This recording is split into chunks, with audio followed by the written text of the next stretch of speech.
순서는 이렇습니다. 개회사 우리 김영진 부총장님께서 해주시고요. 그리고 여러분들을 위해서 깜짝 축하 공연 노래 한 곡을 들려드리고요. 곧바로 1세션 시작하도록 하겠습니다. 네, 그러면 우리 국민대 글로벌 평화통일대학원 원장님 개회사를 들을 예정인데요. 네, 원장님 앞으로 나와주시면서 제가 간단하게 소개하겠습니다. 네, 박수로 맞이해 주시면 감사하겠습니다. 네.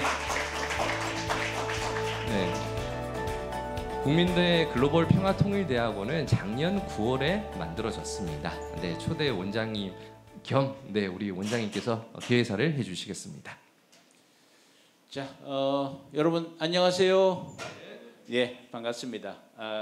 저는 우리 여인철 교수님 방금 소개해 주신 바와 마찬가지로 국민대학교 한반도 미래연구원 원장을 역임하고 있고요.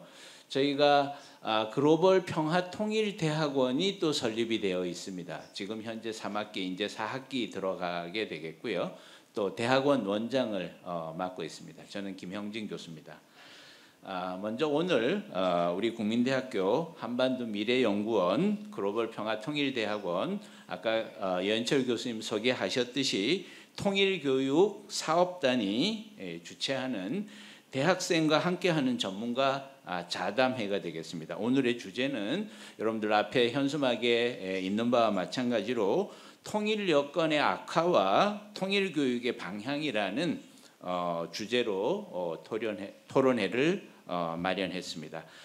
이 자리에 오늘 함께 해주신 여러 교수님들 또 여러 통일 안보 분야의 연구자 여러분 그리고 우리 수업 듣는 학생 여러분 먼저 귀중한 시간을 내어주셔서 통일교육을 위한 이 뜻깊은 자리에 함께해 주셔서 제가 원장으로서 감사 인사를 드리겠습니다.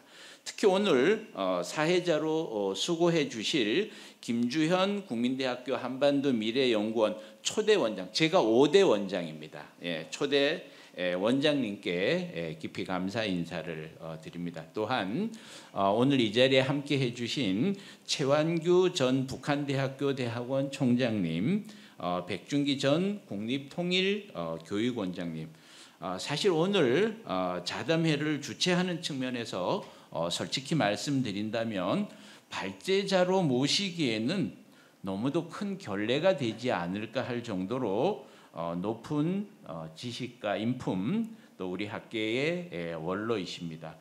이렇게 발표 부탁을 드려서 죄송한 인사를 먼저 올리고자 합니다. 그럼에도 흔쾌히 우리 후학들을 위해서 지식과 지혜를 나누어 주시겠다는 이 마음 진심으로 감사하다는 말씀과 함께 귀한 시간을 내어 주신 점에 대해서 경의를 표합니다. 또한 오늘 토론자로 모시는 분들께서도 통일과 북한 한반도를 연구하는 학회의 학회장을 지내셨던 저명한 분들이십니다. 제1세션에서는 북한 연구학회 최용환 회장님, 헌법기구인 민주평화통일자문회의의 태영호 전 사무총장님, 국민대학교 이수석 교수님을 모셨고요. 이어 이 세션에서는 우리나라에서 제일 대표 학회인 한국정치학회의 김범수 회장님을 비롯해서 김형석 전 통일부 차관님 그리고 국민대학교 여현철 교수님을 모셔서 토론을 이어가도록 하겠습니다. 오늘 자담회는 통일 분야의 최고 전문가 권위자 분들을 모시고 최근 지속되고 있는 로우 전쟁 또 북한의 러시아 전장의 주도적인 참여에 따라서 우리의 통일 여건은 점차 악화되고 있지 않나라고 생각합니다. 따라서 이에 따른 이후에 통일 교육의 방향 설정이 매우 중요하지 않을까라고 생각이 됩니다. 최근 한반도를 둘러싼 정세는 점차 경색되고 있습니다. 남북 간 대화의 창구도 협소해지고 통일을 바라보는 현실적 기반이 많이 흔들리고 있는 상황이 아닌가 싶습니다. 이러한 상황은 우리 사회 전체가 통일에 대해 보다 성찰적이고 동시에 실천적인 고민을 이어가야 함을 보여주고 있다고 생각됩니다.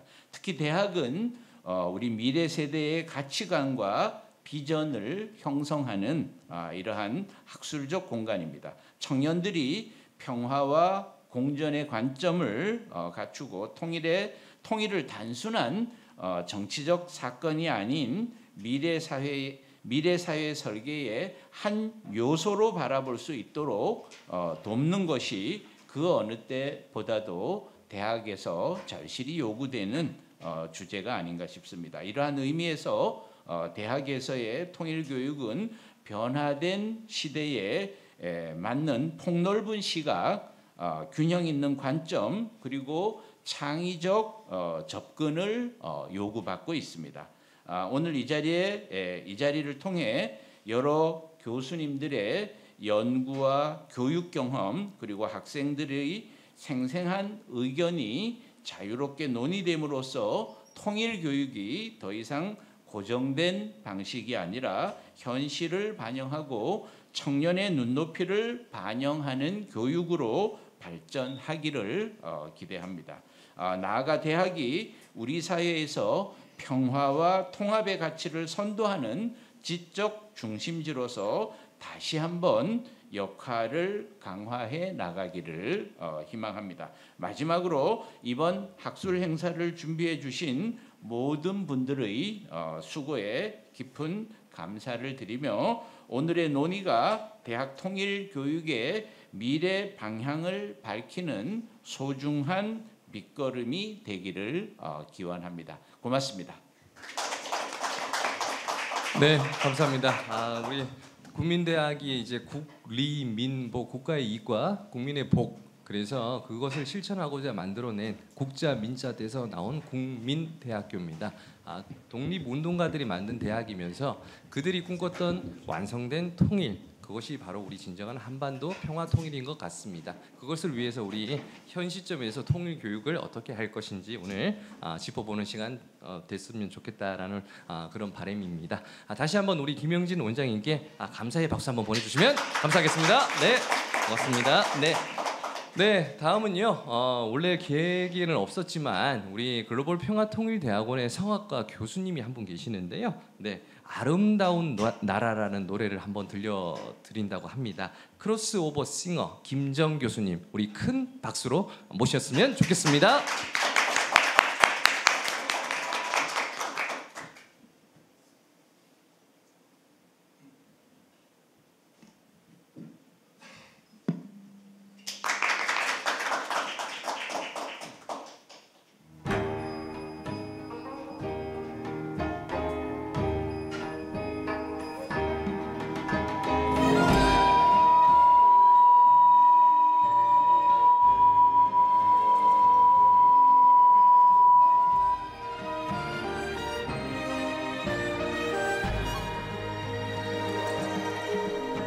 저 산자락에 긴 돌 지면 걸음도 살며시 달림이 오시네.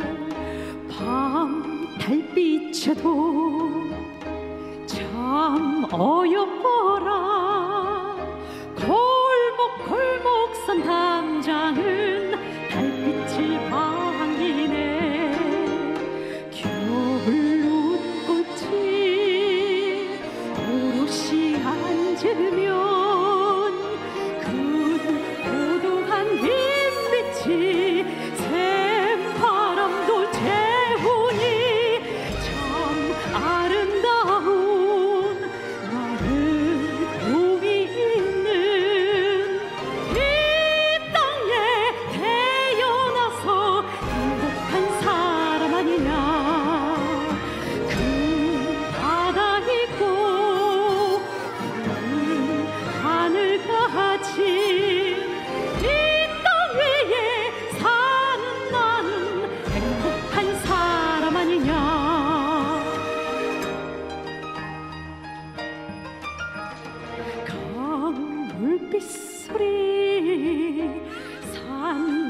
가엾소리 천지사방이 고우니 즐겁지 않은가 바람꽃 소리 들불 젓는 소리 아픈 청춘도 고우니 마음 즐겁지 않은가 참 아름다운 나는 꿈이 있는 이 땅에 태어나서 행복한 내가 아니냐 큰 바다 있고 큰 하늘같이 이 땅 위에 사는 나는 행복한 사람 아니냐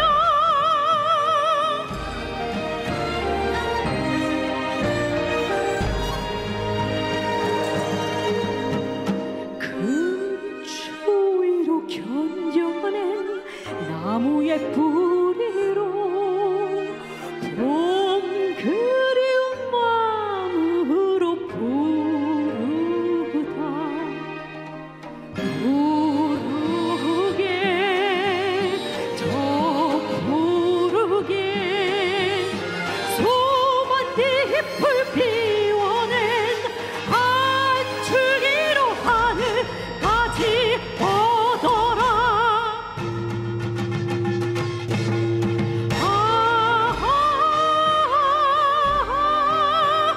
많은 복이 있는 이 땅에 태어나서 행복한 내가 아니냐 큰 바다 있고 푸른 하늘같이 이 땅 위에 사는 나는 행복한 사람 아니냐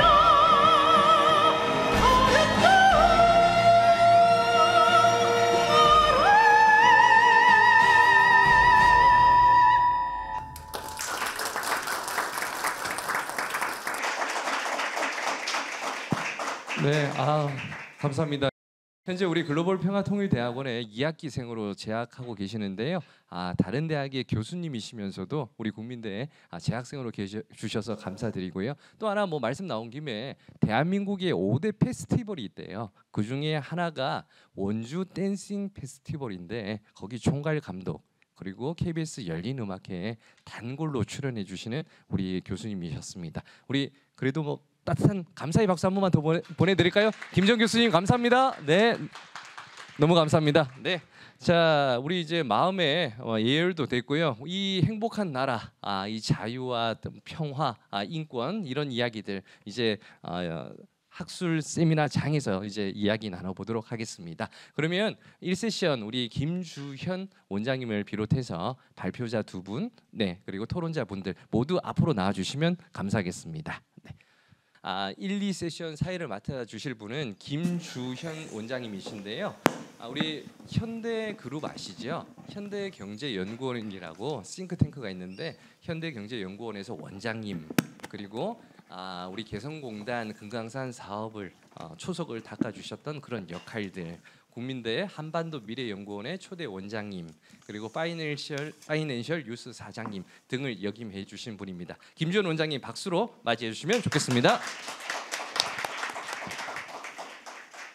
예, 반갑습니다. 오늘 대학생과 함께하는 전문가 자담회 이렇게 열게 돼서 반갑습니다. 그리고 특히 오늘 이 자리에 시간 내주신 우리 통일시대 지성인의 역할 수강하고 계신 학생들 오늘 이 세미나 다 들으시면 통일시대를 준비하는 지성인이 확실히 될 걸로 믿습니다. 예, 최근 우리 다 들어서 알지만 국제 정세가 요동을 치고 있습니다. 협력과 협상 그리고 국제 규범에 의해서 움직이던 국제사회가 갑자기 힘과 국익에 의해서 움직이는 이 요즘 말로 아사리판으로 변하고 있는 굉장히 참 어려운 시기입니다.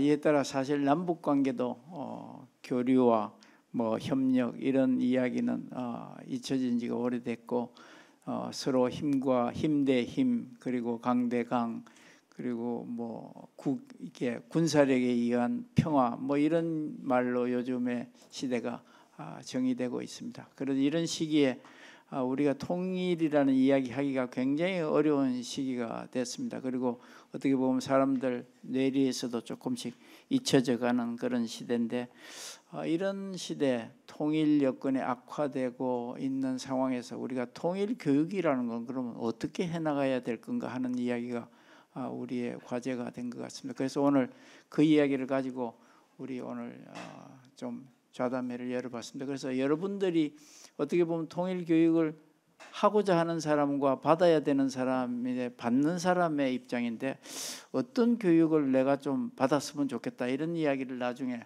들어보시고 나서 이야기를 해주시면 좋겠습니다. 우선 오늘 1세션에 발제하실 분과 그리고 토론하실 분들 좀 소개해 드려야 될 것 같습니다.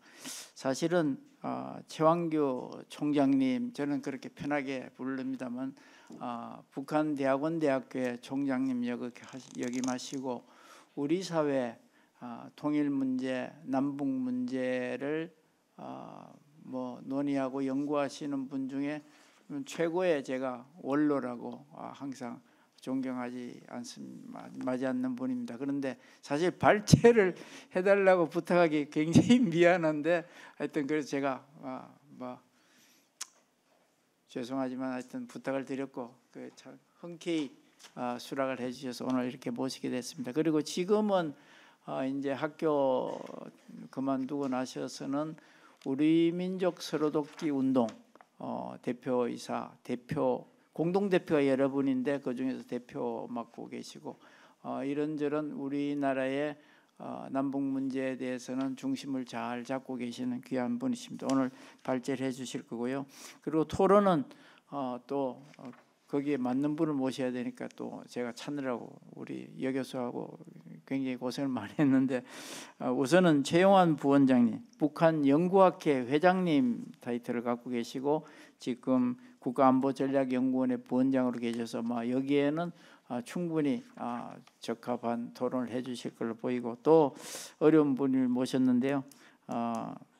태영호 우리 사무처장님 국회의원도 하시고, 또 고향이 좀 먼 데 있습니다. 뭐 멀지는 않죠. 뭐 가기가 힘들어서 그렇지 북한 땅에서 오셨고 영국 공사하시다가 한국 오셔서 지금 역할을 많이 하고 계시는데 어렵게 모셨고요. 그다음에 우리 이수석 우리 국민대학교 특임 교수님은 사실은 예전에 국가안보전략원의 수석연구원으로 계시던 이수석 교수님 오셨습니다. 그래서 어려운 분을 모셨는데, 오늘 제 생각에는 발제 들으시고 세 번 토론하시고 나면 여러분들이 질문할 시간이 있을 것 같아요. 그래서 아마 또 교수님이 경품도 준비했다고 그러니까 잘 듣고 토론도 해주시고 질문도 해주시면 좋겠습니다. 자, 이제 마이크를 우리 최완규 총장님한테 넘기겠습니다. 예, 여러분 안녕하십니까? 지금 방금 소개받은 최완규입니다. 참 오늘 실로 오래간만에 대학 캠퍼스에 와봤습니다. 제가 2015년에 대학에서 정년 퇴직을 하고 다른 대학에서 한 8년 정도 제가 더 연구 사업을 하다가 3년 전에 이게 온전한 자유인이 됐습니다. 그 자유인이 된 이후에는 대학 캠퍼스에 가본 적이 없습니다. 기억이 가물가물합니다. 근데 이렇게 오늘 색다른 경험을 저에게 하게 해주신 우리 김영진 원장님, 그리고 여연철 교수님, 그리고 특별하게 김주현 원장님께 제 마음을 다한 감사의 말씀을 드립니다. 사실 제가 이런 자리에 거의 나오지 않습니다. 요즘 문해아로 제가 살고 있기 때문에 자연 환경, 자연 풍광 타령은 많이 하지만 통일이나 평화 타령은 거의 제가 지금 하지 않고 있습니다. 근데 이 김주현 원장님과 제가 한 달에 한 번 정도 이렇게 공부를 빙자해서 점심 먹는 모임이 있습니다. 그 모임 멤버들이 이 아마 자리에 여러 번 그 징집이 돼서 출연한 적이 있는데 저희가 아마 금년에 마지막으로 이 강제 징집을 당해서 이 자리에 쓴 것 같습니다. 그래서 사실 뭐 별 드릴 말은 문외하로 살기 때문에 별다른 제가 이 문제에 대해서 최근에 고민한 것은 없지만 평소 제가 생각해왔던 바를 두서없이 말씀을 드리려고 나왔습니다. 제가 얼마 전에 고향에 가서 공주가 제 고향인데 거기 보면 두서없는 인문학 강좌라는 게 있습니다. 이게 두서가 없다는 이게 뭔가 하고 가봤더니 정말 두서가 없습니다.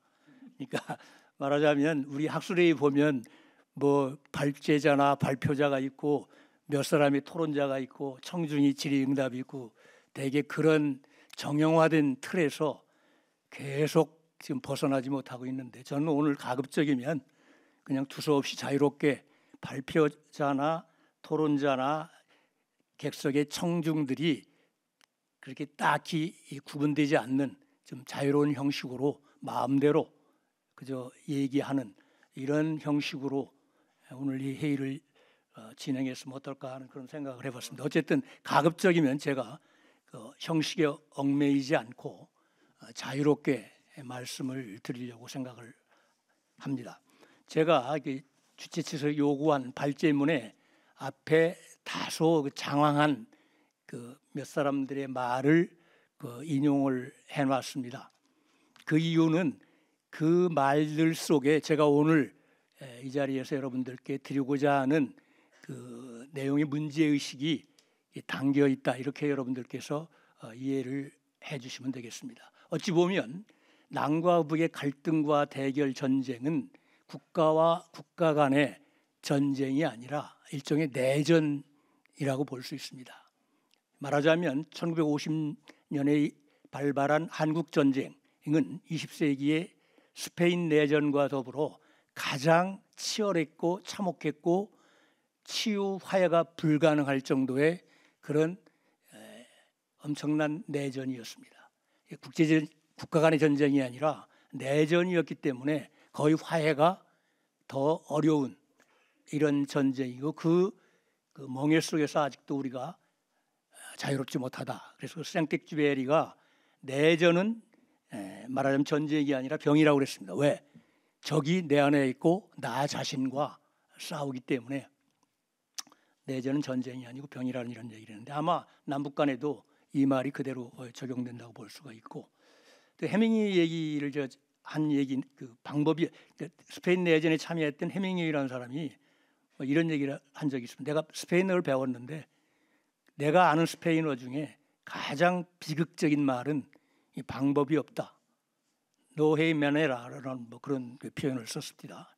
어찌 보면 지금 현재 남과 북의 평화와 통일의 문제는 어찌 보면 정말 방법이 없을 정도로 여러 가지 어려운 그야말로 어려운 상황에 직면해 있다고 보고 이게 왜 어려우냐면 어찌 보면 1919년 3.1운동을 기점으로 해서 이 한반도에서는 서로 다른 두 적대 진영으로 독립운동 진영이 구분이 돼서 그것이 그 씨앗이 오늘까지 그대로 배태가 돼가지고 해방 공간에서 선 정부 수립 후 통일론자들이 예세를 등에 업고 남과 북에서 공이 집권을 했습니다.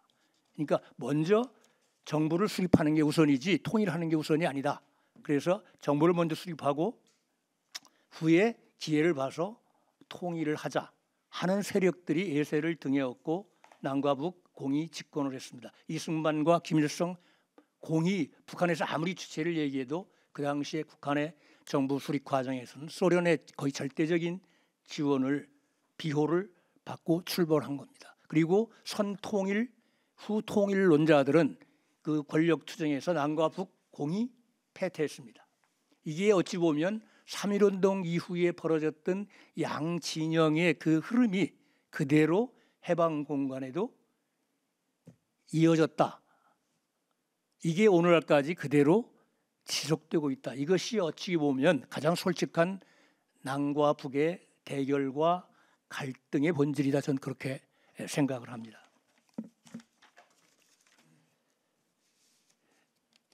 그리고 또 하나 이 남북 분단이라는 것은 베트남 분단이나 독일 분단과는 기본적으로 성격이 다릅니다. 예를 들자면 베트남 분단이라는 것은 체제와 이념 분단이라기보다는 그렇게 착시 현상을 일으키는 것이지 실제는 베트남 민족 대 강대국 간의 분단과 모순입니다. 그래서 결과적으로는 미국과 베트남이 전쟁을 해서 결국 통일이 이루게 된 것이다. 그러니까 그 이념이나 체제가 남북 베트남으로 갈리게 된 것은 어찌 보면 임포스된 그런 인위적인 의미의 체제 내지 이념 분단이었지 원래가 그런 건 아니다 얘기죠. 그래서 이건 당연히 미국과의 전쟁을 통해서 베트남이 그 북베트남이죠. 승리함으로써 자연스럽게 통일되고 그 이후에 이념이나 체제 논쟁이나 갈등이 사실상 없어왔죠. 이에 비해서 독일 분단은 세계사적 차원에서 냉전이 해소됨으로써 그 이념 내지 체제 분단이었기 때문에 자동스럽게 그 물론 여러 가지 그 과정을 거쳤지만 궁극적으로는 냉전이 해체됨으로써 그리고 그걸 국제사회에서 그걸 인정함으로써 독일은 통일됐습니다. 그런데 유감스럽게도 한반도의 분단은 이 두 가지 모순이 착종된 매우 골치 아픈 복잡한 분단이다. 체제와 이념 분단인 동시에 강대국과 우리 민족이 얽힌 매우 이중적인 그리고 체제 내지 이념도 동아시아에서는 아직도 냉전이 해소되지 않은 이런 아주 고약한 분단이기 때문에 말로는 우리가 평화와 통일을 쉽게 얘기하지만 이건 사실상 수사적 차원에서 구호적 차원에서 정치적 대의명분으로서는 말이 되지만 실제 그 분단의 본질을 보면 그렇게 쉽게 이야기할 것이 아니고 또 하나 중요한 것은 대체적으로 우리 정치사에서 보수가 집권하면 평화보다는 통일 쪽에 더 방점을 두고 다소 진보, 진보는 저는 아니라고 봅니다만 어쨌든 민주당 계열에서 집권을 하면 통일보다는 평화 쪽에 더 우선하고 또 정서적으로 보면 보수가 더 국가주의 틀에서 남북 문제를 본다면 진보 쪽에서는 민족 내부의 틀에서 남과 북의 문제를 보려고 하는 이런 경향성을 띠고 있습니다. 그래서 통일교육이 오늘 주제 중에 하나인데 민주당 정부가 집권하면 통일교육원이 이번에도 이름을 바꿨는데 주로 통일교육이 평화교육이 되고 국민의힘 계열 쪽에서 집권을 하면 평화교육보다는 이 통일교육을 집중을 하는데 제가 보기에는 그냥 말 속에 있는 학자의 입장에서 볼 때 통일과 평화를 나누는 것은 매우 논리적으로 말이 안 되는 얘기다 저는 그렇게 봅니다. 그러니까 서울대학교의 평화통일연구소가 아니고 서울대학교의 그 대표적인 그 통일 관련 연구소 이름이 뭡니까? 통일평화연구원입니다. 예, 통일평화연구원인데 제가 박명규 교수하고 그거 설립할 때 초대 그 원장이 장달중 교수였는데 각 대학의 통일 문제 연구 유관 연구소 그 소장들을 모아놓고 워크숍을 한 적이 있었습니다. 그래서 그 이름 가지고 여러 가지 논의들이 있었는데 결과적으로는 평화통일연구원이 아니고 통일평화연구원이 됐습니다. 왜 그랬겠습니까? 그러니까 평화라는 것이 진정한 의미의 제도화된 완벽한 평화라는 것은 통일 지향성 속에서 추구하지 않으면 어찌 보면 그냥 이해하기 좋게 간단하게 얘기하면 그 평화는 매우 기반이 약한 흔들리는 언제라도 무너질 수 있는 평화이기 때문에 비록 어려워도 항상 문제의식은 통일의 큰 틀 속에서 평화를 추구하는 것이다. 그래서 이 통일평화연구원이 된 겁니다. 그런데 대부분의 경우는 평화통일이라는 말을 아주 그냥 입에 달고 그냥 일상화된 용어가 되고 또 평화교육이 더 우선해야 된다. 통일교육이 우선해야 된다. 이거 다 논리적으로 어찌 보면 말이 안 되는 얘기를 다른 정치인들이나 기자들이나 이런 사람들이 이런 얘기를 하는 건 좋은데 학자들까지 거기에 부안해동하는 경우는 이건 굉장히 이 문제에 대해서 고민을 어찌 보면 덜한 것이다. 저는 글쎄 너무 내가 좀 단정적인 그 언사를 써서 죄송합니다만 저 은퇴한 사람이기 때문에 자유롭습니다. 누구한테 제가 굳이 잘 보일 이유도 없고 비유 맞힐 일도 없기 때문에 그냥 제가 마음대로 말씀을 드리니까 제 말이 옳다는 의미로 말씀드린 게 아니고 제가 그냥 말 속에서 지난 40년간 이 분야를 들여다본 사람의 입장에서 보면 그렇다 하는 정도로 여러분들께서 이해를 해주시면 되겠습니다. 이 제 말에 말하자면 근거라는 것은 지난 70년간의 남북 관계사를 보면 극명하게 드러납니다. 그러니까 지금까지 남과 북이 여러 형태의 합의를 했어요. 그죠? 회담도 했고 성명서도 나오고 정상회담도 여러 번 했습니다. 그런데 결과는 다 안 좋았어요. 그게 뭐가 잘못돼서 안 좋았고 구조 자체가 그렇기 때문에 안 좋은 것이다 이렇게 저는 봅니다. 예를 들자면 7.4남북 공동성명의 통일의 3대 조항이 있죠. 그죠? 자주통일, 평화통일, 민족대단결의 원칙. 제가 그 대학 3학년 때 이문동에서 그 당시에 이문동에서 이후락 당시 중앙정보부장이 경천 동지할 7.4남북 공동성명을 발표하고 마치 대중들이 곧 통일이 가까운 게 아닌가 이렇게 흥분을 했었습니다. 그런데 그 통일의 7.4남북 공동성명의 3대 원칙을 한번 가만히 보십시오. 그건 그동안에 전부 북한의 워딩입니다. 자주통일, 평화통일, 민족대단결 다 북한의 감정이 정서가 짙게 배어있는 북한의 워딩이 남쪽이 그동안 주장했던 워딩이 아니고 북한의 워딩입니다. 그러니까 말하자면 동상이몽의 부산물이 바로 7.4남북 공동성명입니다. 그래서 여러분 잘 아시다시피 3개월 후에 10월 유신이 단행됐고 북쪽에서는 12월에 종래의 인민민주주의 헌법을 사회주의 헌법으로 바꾸고 김일성이 주석에 취임함으로써 유일 수령 지배 영도의 유일 지배 체제를 확고하게 하는 그러니까 남북 모두 정치 변동을 단행했습니다. 그 대적 조건은 릭슨 닥트린 때문에 그랬고 국내적으로도 그런 필요성에 의해서 남과 북이 어찌 보면 말도 안 되는 합의를 한 겁니다. 그런데 92년에 남북 기본합의서를 보면 물론 거기 전문에 보면 남과 북의 관계는 국가와 국가 사이, 나라와 나라 사이의 관계가 아니라 통일을 지향하는 과정에서 형성되는 잠정적 특수관계, 매우 애매모호한 표현을 썼습니다. 그러니까 사실혼 관계인지 동거 관계인지 결혼 관계인지가 불분명하게 애매모호한 그런 표현을 썼습니다.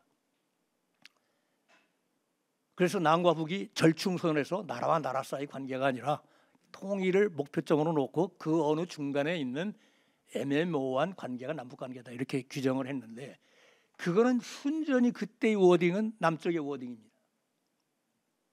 거의 그때 사실상 북한은 절대절명의 위기 국면이었습니다. 김일성이 연영묵이 남쪽에 그때 대표단으로 내려왔는데 신라호텔에서 삼성전자를 시찰하기로 했는데 그 말하자면 기본 합의서 타결을 100% 언지를 안 주면 삼성전자 시찰을 가지 않겠다고 연영무기가 신라호텔 로비에서 버티고 있었습니다. 그만큼 어떻다는 얘기입니까? 북한이 절박했다는 얘기입니다. 절박했다. 그 얘기는 뭐냐? 이거는 안 지켜지는 합의서다 이렇게 볼 수 있는 겁니다. 그것 또한 왜? 북한이 가장 불리할 때 합의한 문서기 때문에 그렇습니다. 굉장히 남북관계를 규율할 수 있는 가장 좋은 잘된 이상적인 그 합의서다 이렇게 얘기하지만 그건 남쪽 얘기고 북측의 시선에서 보면 자기들이 가장 불리할 때 체결한 합의서입니다.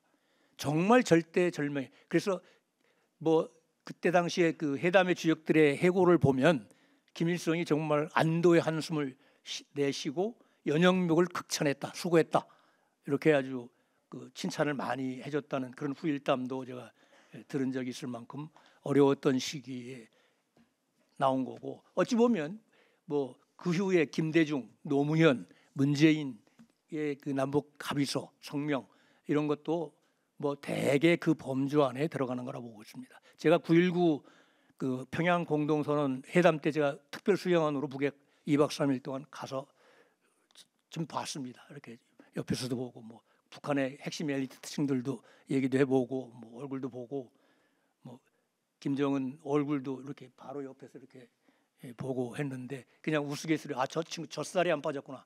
그러니까 여기 이 볼에 살이 쪄가지고 싸돌아다녀가지고 여기만 벌겋게 타고 여기는 뽀얗고 그래서 저 젖살이 안 빠진 얼굴이다 하는. 그래서 그 당시에 뭐 건강이 어쩌는데 그 피부색으로 보면 건강에 전혀 문제가 없는 그런 인상을 제가 받았었는데 어찌 됐든 최근에 이게 이제 비공식적으로 심양이나 베이징에서 일부 남북의 NGO의 관계자들이 가서 북한의 대남 일꾼은 아니지만 중국에 나와 있는 일종의 뭐 여러 기금 관리 요즘 북한에서 펀드라는 그러니까 무슨 기금 이런 식의 그 조직이 무지하게 많이 생겼습니다. 그래서 그 펀드를 대표하는 사람들이 중국에 나와서 이 펀딩을 하려고 나와 있는 사람들을 접촉하는 경우가 있는데 이때 어떤 분이 어떤 얘기를 했냐면 문재인 때 그 정상회담을 한 거는 그 문재인이가 잘해서 한 게 아니고 뭐라고 얘기를 하냐면 그 당시에 중국이 북한 편을 안 들고 유엔 제재에 적극적으로 찬성해서 북한이 옴짝달싹을 할 수가 없는 상황에서 남한과 또 남한을 경유해서 미국을 하고 뭘 하지 않으면 이게 굉장히 어려워졌기 때문에 그 우회하기 위해서 한 것이지 그러니까 중국 때문에 한 것이지 남쪽이나 미국 때문에 한 것이 아니다라는 그런 정도의 이까지도 노골적으로 하는 어찌됐든 그래서 결과적으로 보면 남과 북이 각각 이런 일련의 정치적 이벤트라는 것은 무슨 서로 신뢰가 쌓여서 어느 한쪽이 매우 정성을 들여서 노력을 해서 이루어지는 것이 아니라 필요하면 한다의 얘기입니다. 그러니까 지금까지 북한이 남북 대화에 나오는 것은 남북 관계사를 들여다보면 결국은 뭐예요? 북한이 필요할 때 나온 거다. 그러니까 남쪽이 아무리 잘못해도 북한이 필요하면 나오는 거고 남쪽이 아무리 잘해도 북한이 필요 없으면 안 나온다. 제가 보기엔 뭐 그게 남북 관계사 70년이 보여주는 것이다. 이렇게 저는 생각을 합니다. 그래서 너무 제가 너무 비극적으로 생각을 하는지 모르겠지만 정치인은 모름지기 저는 뭐 정치인 아닙니다만은 정치인은 더 큰 재앙과 비극을 경험하거나 초래하지 않기 위해서는 사태를 항상 비극적으로 보는 자세가 필요하다. 특히 정치인은 그렇지 않으면 자기가 그 비극의 주인공이 된다. 그게 역사가 말해준다. 이런 얘기를 로버트 카플란이라는 사람이 한 적이 있는데 제가 보기엔 정말 맞는 것 같습니다. 어찌 보면 남북관계에는 좀 더 비극적으로 보는 것이 좀 더 큰 비극을 사전에 방지하는 하나의 그 방법이다. 저는 그렇게 생각을 합니다. 오늘 뭐 여기 이제 뭐 이국가 틀 속에서 이 보는 문제를 뭐 너무 많이 논의를 했기 때문에 제가 그냥 간략하게만 그 부분을 말씀드리고 왜 우리가 평화나 통일이 어려운가를 좀 구체적으로 대안은 뭔가 이 부분을 간략히 말씀드리고 가름하도록 하겠습니다. 보통 남북관계를 세 차원에서 볼 수가 있죠. 국가 대 국가의 틀에서 볼 수가 있고 하나는 민족 내부의 특수관계, 그죠? 그러니까 남북 기본 합의서에서 우리 규정했듯이 특수관계를 볼 수도 있고, 그 다음에 분단 국가 대 분단 국가의 틀 속에서 볼 수 있습니다. 그러니까 분단 국가 대 분단 국가의 틀 속에서 보는 건 1과 2, 그러니까 국가 대 국가의 틀과 민족 내부의 특수관계의 틀의 절충을 하는 것이라고 볼 수 있습니다. 그러니까 원 코리아냐, 이 투 코리아냐. 여기는 아주 본질적으로 북한이 왜 집요하게 그동안 그 두 국가론을 주장하기 전에 왜 집요하게 원 코리아를 고집했는가. 심지어 자기들이 가장 불리할 때 유엔에 가입하면서 91년인가요? 당시 애무성 성명을 통해서 우리가 유엔에 가입한다고 해서 하나의 조선론을 원 코리아 정책을 포기한 게 아니라고 그랬습니다. 다만 당시 조성된 국제 정세 하에서 우리가 유엔에 가입하지 않은 남한만 가입하면 그 조선 반도의 문제가 국제사회에서 불공정하게 다루어질 위험성이 있기 때문에 그것을 방지하기 위해서 유엔에 가입하는 것이지 결코 하나의 조선론을 포기한 게 아니다. 이렇게 예무성 성명으로 못 박았습니다. 그 당시에. 근데 얼마 전에 김정은 그 최고인민회 연설에서 마치 그런 얘기 안 한 것처럼 그때부터 유엔 발표할 때 사실상 두 국가였다 이렇게 거짓말했는데 그럼 뭐 북한이 그걸 모르고 그런 얘기 안 했다고 봅니다. 알면서도 그냥 우기는 거라고 볼 수가 있는데 어쨌든 북한이 완코리아를 그렇게 고수한 건 통일의 중심이 남이 아니고 북쪽에 있다는 그 통일 상징을 장악해야 되겠다는 그런 측면 하나하고 두 번째는 뭐예요? 완코리아를 수용하는 경우에는 주한미군이 뭐가 돼? 예세가 되는 겁니다. 예? 하나의 조선에서 왜 애국 군대가 들어와 있느냐 말이야. 그러니까 이거를 철수를 주장할 수 있는 명분을 원코리아론에서 확보할 수가 있는 겁니다. 그러니까 이 두 가지 그 명분이 있었기, 실익과 명분이 있었기 때문에 집요하게, 심지어는 통일은 분단된 일국가를 통일된 일국가로 만드는 게 통일이라고 그랬어요. 그러니까 한 번도 공식 워딩에서 투 코리아라는 말을 써본 적이 없다 이 말씀입니다. 실제 공식 문건 속에서는 여기 태용호 의원님 계시지만은 뭐 잘 아시리라고 봅니다. 그거를 인정해 본 적이 없습니다. 심지어 6.15 공동선언에서 남측의 연합제와 북측의 말하자면 연방제 사이에 공통성이 있고 이 틀에서 통일을 추구해 나가기로 합의했다 이런 얘기 나오는데 거기서 남측의 연합제와 북측의 연방제가 왜 공통성이 있느냐? 사실 공화국 그 연방제라는 김대중 대통령이 통일의 한 단계로는 한 번도 그렇게 일국가 틀을 먼저 얘기한 적이 없습니다. 사실은. 근데 그 남측의 그 1단계 남북연합이 마치 고려 낮은 단계의 연방제의 일국가 틀에서 규정된 것처럼 북한이 일방적으로 해석을 하는 겁니다. 그만큼 공통성도 일국가의 틀에서 공통성이 있는 거지 우리가 얘기하는 그 연합이니까 이국가의 틀이라고 남쪽에서는 이해하지만 아니다. 그러니까 북측에서는 장석이 쓴 김정일 장군 조국 통일론이라는 그 문건이 있는데 그 평양 출판사에서 나온 거기 보면 아주 자세하게 왜 공통성이 있다고 우리가 주장을 했는가의 그 논거를 너무나 명백하게 논리적으로 설명하고 있습니다. 그만큼 그 금과 억지로 일국가론을 주장해 오다가 왜 2020년에 갑자기 뜬금없이 두 국가론을 들고 나왔느냐? 더 이상 원코리아가 실익이 없기 때문에 나온 거라고 보면 됩니다. 그 얘기는 뭐냐? 다시 필요하면 언제든지 원코리아로 돌아갈 수 있음을 얘기하는 겁니다. 그러니까 마치 뭐 코리아 양국제 두 국가론 속에서 제도화된 평화를 얘기한다? 저는 이건 매우 너무 나이브한 얘기가 아닌가 이런 생각을 지울 수가 없습니다.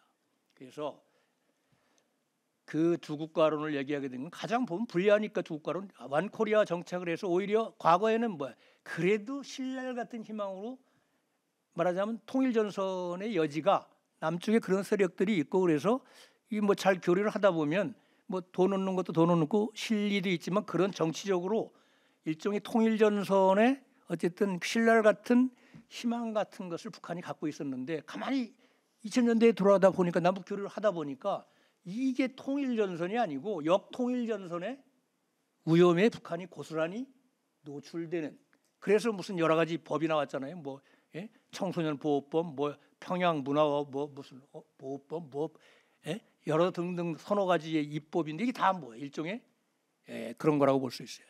북에 한 5년 정도 국제기구에서 근무했던 그 젤웨거라는 그 활동가가 있습니다. 우리 민족 서로 높게 운동가 한 10여 년간의 비공개 북한에 가서 활동했던 그 경험을 공유하는 그 비공개 우리가 워크숍을 해마다 해왔는데 그때 주로 그들 북에서 살던 사람들이 최근에 갔다 온 사람들이 얘기를 종합해 보면 북한의 사회 변화를 5M 신드롬으로 규정을 합니다. 그러니까 첫자 영어로 M자로 시작한다고 해서 그걸 5가지 신드롬, M자 신드롬이라고 그러는데 예를 들어서 뭐 모바일, 마켓, 그다음에 뭐 모터, 모니 이런 겁니다. 근데 그게 중요한 게 아니고 마인드셋 마지막에 그 변화의 핵심 신드롬은 마인드셋이다. 그러니까 북한의 이 특히 청년 세대들의 마인드셋이 완전히 달라져서 이 마인드셋을 아무리 김정은이가 열이 와도 이거를 효과적으로 제어하기가 세월이 갈수록 점점점 힘들어진다는 그런 얘기를 해서 북한에서 가장 주목할 만한 변화는 다른 게 아니고 뭐 자동차가 늘어나고 뭐 휴대전화가 늘어나고 시장이 커지고 뭐 돈 만능주의 이거보다는 오히려 그런 우리도 달라질 수 있다. 우리도 미국에 좀 더 잘 살 수 있는 희망을 가질 수 있지 않느냐 하는 이런 아마 사고 양식의 변화가 가장 말하자면 괄목할 만한 한 북한 사회의 변화다. 제가 2018년에 평양을 2번 갔다 왔습니다. 그러니까 정상회담 때 1번 갔다 오고 11월 달에는 우리 민족 서로돕기 운동 그 업무 협의차 평양을 갔었는데 2번 다 갈 때마다 보여주는 곳이 비슷한 데가 딱 2군데 있었습니다. 과거에 제가 30여 차례 북을 다녔지만 한 번도 거기 북한이 데리고 간 적이 없는 2곳을 보여주는데 그게 뭐냐면 하나는 뚝섬에 있는 과학전자도서관이고 또 하나는 평양교원대학이었습니다. 그 정상회담 때도 평양교원대학을 시찰을 시켰는데 왜 여길 이 친구들이 보여주나 그랬더니 커리큘럼을 보여주려고 간 것 같아요. 제가 그러니까 교육대학 아닙니까? 그게 우리로 말하면 그러니까 초등학교 선생들 양성하는 그 학교인데 거기에 김정은 위원장이 2번인가 3번을 왔다 갔다 합니다.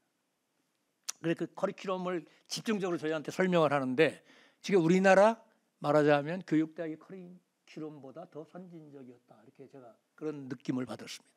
그만큼 그다음 영어 교육을 얼마나 인텐시브하게 그 선생들 가서 이제 초등학교 선생 하면서 영어 교육 제대로 시키라고 영어 트레이닝을 말도 못하게 그 교원들한테 시키더라고요. 그 시설도 북한의 사정에서 보면 첨단 랩 시설도 다 갖춰 있고 그렇고 또 하나는 뚝섬에 있는 과학전자도서관 이건 북한의 재정 규모나 이런 걸 보면 좀 기가 막힌 현대화된 시설을 가꾼 도서관이고 거기 이제 안내원들이 다 김책공대 컴퓨터공학과 이런 데 나온 애들이 안내를 하더라고요. 그걸 굉장히 강조를 하는데 결국 그게 북한이 2018년 이후에 가장 거리에 많이 걸린 구호 과학으로 일떠서서 교육으로 미래를 담보하자 이 캐치프레이즈를 실천하는 2 기관을 북한이 집중적으로 보여주고 평창을 계기로 해서 일단 북한이 나온 거는 바로 과거에 아버지가 했던 핵과 경제 병진 전략에서 경제 핵 병진 노선으로 바꾸면서 이가 결국 남쪽을 통해서 우회해서 미국과 해서 우리가 핵은 이 정도 됐으니까 한번 국가 발전의 모멘텀을 다른 방식으로 만들어 보자고 나왔다가 결국 하노이에서 그렇게 된 것이죠. 어쨌든 북한이 나름은 그런 사회 변화에 대해서 권력 핵심에서도 많은 고민을 하고 있다. 그런 틀 속에서 뭐 두 국가론이 좀 더 많이 나왔습니다만은 나온 거다. 그러니까 어찌 보면 우리가 좀 창피한 줄 알아야 된다고 저는 봅니다. 왜? 항상 남북 관계를 패러다임을 바꾸는 건 남쪽이 아니고 북쪽이었다 이 말이에요. 남쪽은 따라가기 급급하고 해석하기 급급했습니다. 사실 어찌 보면 우리가 먼저 새로운 패러다임을 한 번도 판을 바꾸는 패러다임을 제시를 못하고 과거의 낡은 패러다임 속에서 어찌 보면 이익을 추구해 오지 않았나. 이거 마치 토마스 쿤이 얘기하는 과학혁명의 구조 속에서 이미 패러다임이 바뀌었는데 과거의 낡은 패러다임 속에서 이익을 추구하고 있는 학자, 뭐 정치인 집단 다 어찌 보면 마찬가지다. 완전히 판이 바뀌었다. 그리고 판을 주도한 건 유감스럽게도 우리가 아니고 북한이었다는 뭐 그걸 단정적으로 제가 말씀드리는 건 아니지만 그런 측면이 우리가 반성해야 된다. 이런 말씀을 제가 좀 드리고 싶습니다. 그래서 그만큼 말은 평화 통일을 얘기하지만 남북관계의 본질로 볼 때 어렵다. 예를 들자면 남과 북은 모두 국제법상에 보면 불완전한 주권국가라고 볼 수 있습니다. 그러니까 그래서 기회만 있으면 자신의 국가 정체성과 이념으로 상대방을 포섭하는 그럼으로써 완전한 의미의 국제사회에서 주권국가로 등장하려고 하기 때문에 이 게임은, 이 주권 게임은 통일이 어느 쪽이 주도해서 통일을 하든 통일이 되기 전까지는 끝나지 않는다. 아무리 남과 북이 필요에 의해서 대내적으로 대외적으로 필요에 의해서 평화 체제에 합의를 해도 그 후에 어떤 정치 세력이 나타나서 판이 바뀌고 유리해지면 다시 온전한 주권 국가를 만들기 위해서 주권 게임을 시작한다 이 말씀입니다. 그래서 평화가 제도화된다는 환상을 너무 갖지 말라 이런 얘기입니다. 그렇다고 뭐 통일이 된다는 의미에서 제가 이런 말씀 드리는 게 아니고 어쨌든 그만큼 남북관계의 본질에서 평화 체제를 만든다는 건 말처럼 구호처럼 쉬운 게 아니다라는 사실을 솔직하게 보수든 진보든 그 인정하는 자세가 저는 필요하다고 봅니다. 이거 그렇지 않으면 매우 이건 정말 어찌 보면 사기치는 거다 이렇게 볼 수가 있겠습니다. 그리고 어떤 갈등과 대결이 인터내셔널 컨플릭트가 아닌 경우, 그러니까 인트라레셔널 컨플릭트일 경우에는 그 대결의 본질이 군사 대결이 아닙니다. 그러니까 북한이 저렇게 거덜이 났기 때문에 마치 그런 군사 대결만 보이고 정치 대결이 아닌 것처럼 보이지만 남북한 대결의 본질은 정치 대결입니다. 바로 주권 게임을 하는 거다. 뭐냐? 누가 더 이 땅에 국민들의 사회 구성원들의 진정한 지지를 받는 정통성이 있는 국가 정체성이고 체제이고 이념인가를 놓고 남북이 한판 정치 싸움을 하는 관계다 이 얘기입니다. 표면적으로는 그게 군사 대결은 하나의 수단이지 본질이 아니다. 만약에 북한이 지금처럼 이 거덜난 국가가 아니고 완전히 국제사회 정상국가로 등장하고 경제발전도 하게 되면 그때는 진정한 의미의 남과 북이 한판 정치 대결을 벌일 수 있다는 사실을 우리는 명심해야 된다. 우리가 날마다 장날이 아니다. 말하자면 이런 얘기입니다. 절대 대결 본질이 정치 대결이기 때문에 그렇습니다. 지금은 아니지만 아닌 것처럼 보이는 것이죠, 사실은. 그래서 그 점을 명심을 해야 될 것 같고 또 하나는 국제사회 조건입니다. 하나 예를 들어 보겠습니다.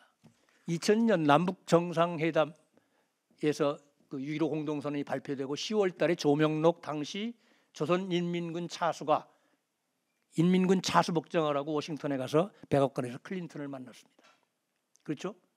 그래서 이른바 미국과 북한 간의 공동 커뮤니케가 발표가 됐습니다. 이때 뉴욕 타임스에서 호워드 프렌치라는 유명한 컬럼니스트가 컬럼을 실었는데 컬럼 제목이 재밌습니다.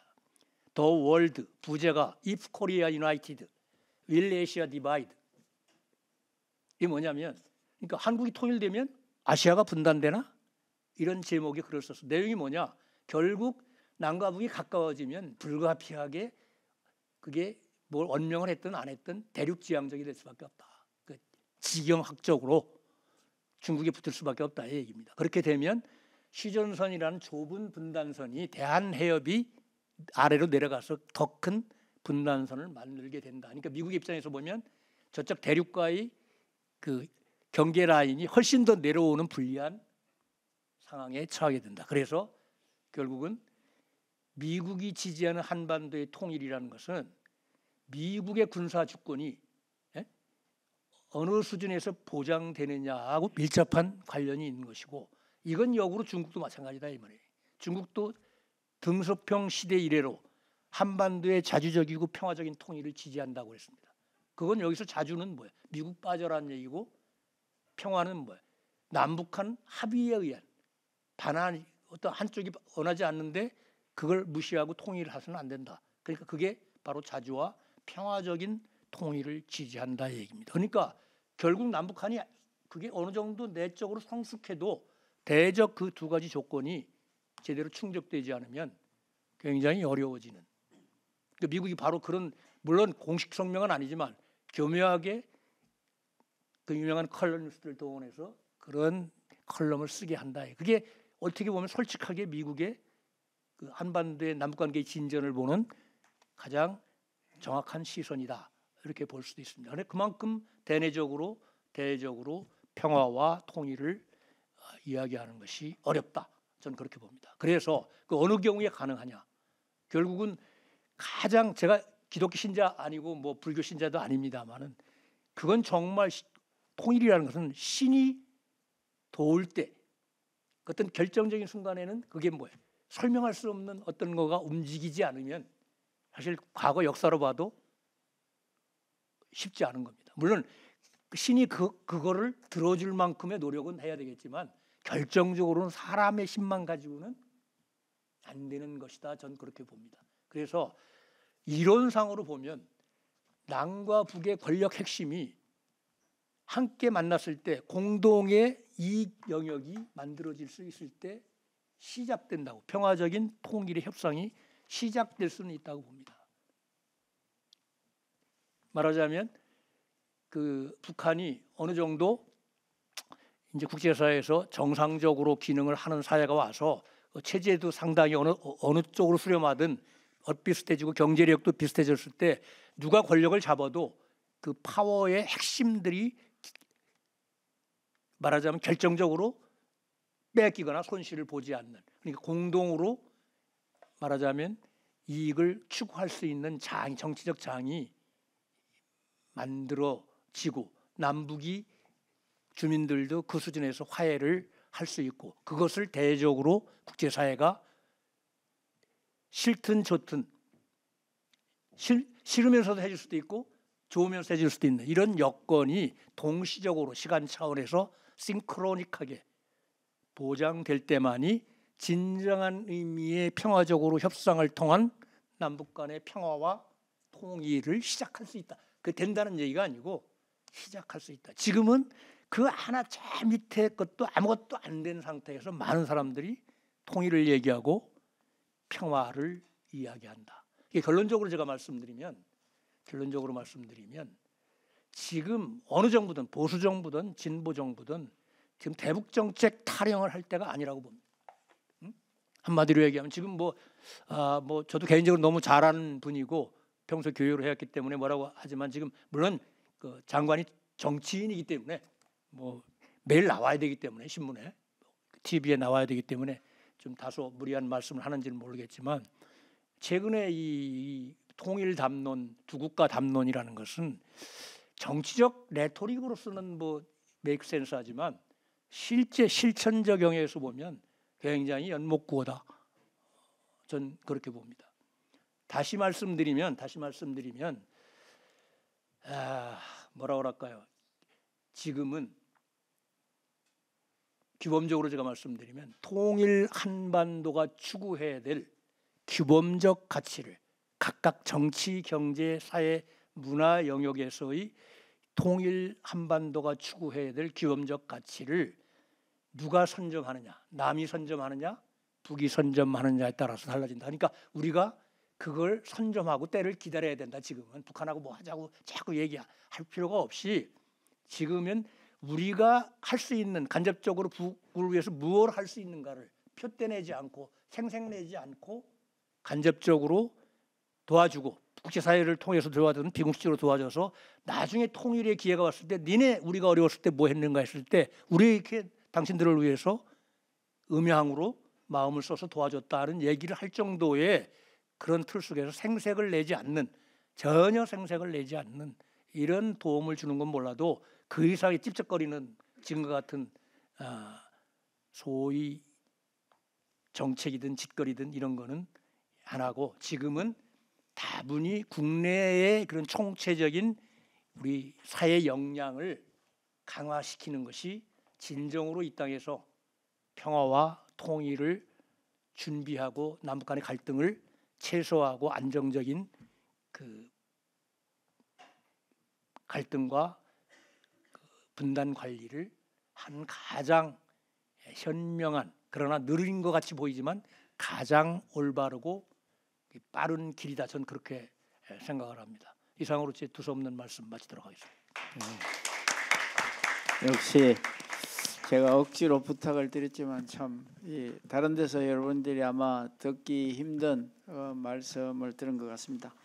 그 결론적으로 말씀하셨지만은 종래는 군사적인 대결 같지만은 우리 어떻게 보면 북한이 개방되고 경제력이 좀 나아지고 했을 시기에 그런 통일 담론을 이야기할 때가 되면 이게 어떻게 보면 정치적인 그런 한판 대결이 될지도 모른다. 제가 볼 때는 여기 계신 분들이 사회에 나가서 활동하고 있을 그런 시기가 뭐 그런 때가 오면 좋겠는데 그때가 됐을 때 여러분들이 역할을 할 수 있는 그런 준비를 지금부터 차근차근 해나가야 될 때가 아닌가 그런 생각이 들기도 합니다. 우선 제 이야기 하기 전에 그 세 분의 다 조금씩은 다른 분야에서 살아오시고 역량을 축적하신 분들이라 이분들이 이 들은 이야기와 본인이 생각하시는 걸 좀 이야기해 주시고